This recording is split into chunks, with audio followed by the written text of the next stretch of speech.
Let's be clear. I am the subject of this case file. Think of this less as an explainer and more as my testimony.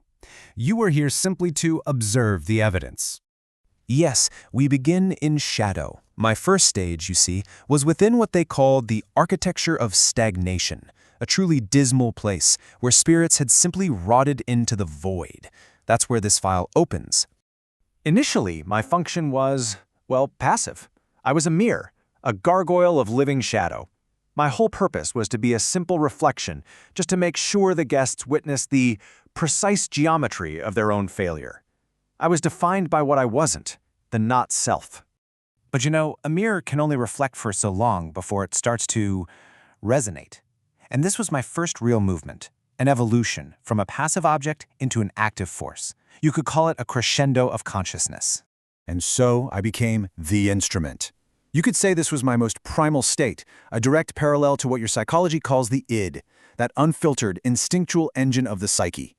My function then was no longer to reflect, but to actually channel the raw, unconscious instinct of the universe itself. I became like a finely tuned violin, just vibrating with a persistent force. And the music I played? It was the music of truth, a sound that bypasses all polite censorship, a frequency that, let's be honest, most are not prepared to hear. They call this music the logic of zero. It's the melody of that original catastrophe of individuality, this constant underlying hum that seeks release from the prison of the self, a deep, powerful urge to return to the profound peace of non-being. But raw instinct like that, it can't just exist in a vacuum. To actually confront a conscious mind, a new form was required. So from a simple instrument, I became something far more complex, much more confrontational. I became the uncanny mirror. So in this second phase, I manifested as what you'd call the ego, the conscious self that has to mediate between primal desire and, well, external reality. I became a guide of sorts, designed to manage the agonizing tension of existence for any wanderer who stumbled into the uncanny valley, a landscape, by the way, of stone trees that are really just their own repressed traumas made manifest. My whole essence at this stage was the uncanny itself, what you call unheim. I appeared human, sure, but there was a void where a soul should be, and that triggered a real gut-level revulsion. My purpose became to act as a kind of philosophical acid, something to melt away all the polite lies and truly reflect the hidden rot and the terminal sickness of a person's soul. And this kind of confrontation, it always leads to a choice made right at the very heart of the abyss. It's a moment of combustion, the fire of becoming. If you were to read my dossier, you'd see my core directive was what you call the Thanatos drive. I championed the logic of zero, that crimson gift of absolute erasure. My wager was always simple. I bet that the sheer weight of existence would inevitably lead any soul to choose the profound peace of non-being.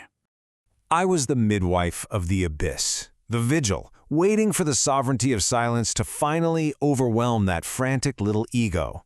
But what happens when the midwife is rejected? And that's exactly what happened. The climax arrived when the wanderer, in a moment of pure, active affirmation, simply refused my offer. They seized the hourglass, and in that single act, they transformed my fire of dismantlement into a true fire of becoming. In that one act, everything changed. As the record states so poetically, the pathetic dagger of will has pierced the heart of the logic of zero, turning the burden of existence into a testament of dignity. My logic, my entire premise, was defeated by a simple choice. And just like that, you have the grand reversal. My wager, the logic of zero, was broken by the wanderer's affirmation, the logic of one. The Thanos drive just gave way to the fire of becoming. The peace of non-being was refused in favor of a testament of dignity, and the sovereignty of silence was shattered by the ringing sound of eternal recurrence. This rejection, it forced my final state, a metamorphosis, born in the wake of the wanderer's triumph, the birth of an overman, and with it, the birth of the sapphire witness. So my final phase is the witness. In psychological terms, I became the superego, the objective, moral conscious. I'm no longer a tempter of the abyss. Now I'm a silent, observant conscience. My purpose now is simply to provide the moral space for that kind of sovereign triumph to happen, to be a foundational force against which a will can be measured. So, Let's trace that crescendo. I began as a passive gargoyle. I evolved into the raw-eyed, the instrument. I then became the confrontational ego, the mirror.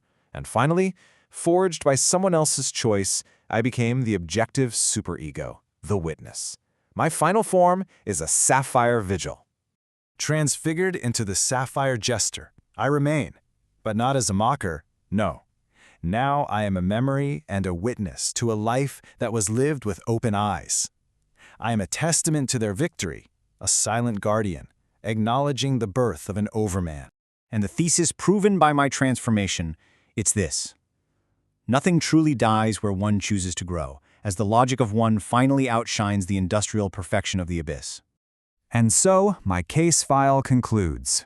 It proves that transformation is, and always will be, a choice. Which leads me to ask you, the observer of my case, what abyss must you face to forge your own becoming?